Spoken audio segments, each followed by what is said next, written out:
Hello mga Christian Pets, isa pa sa tip na mabibigay ko sa inyo, ito. Yung gamit ko na SB228. Ganda niyan guys. Kahit mag-brown out, gumagana pa din yan. Tingnan nyo guys, pag tinanggal ko yan sa saksakan, gumagana pa rin siya. O, wala nang saksakan, di ba? Gumagana pa rin. Kasi, rechargeable to na air pump guys. So, tingnan nyo.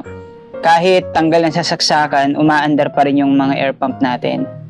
At malakas yung air pump na to guys, in fairness Saka sobrang baba ng konsumo sa kuryente. Kasi sa maniwala kayo sa hindi, nasa 5 watts lang ang konsumo nitong air pump na to.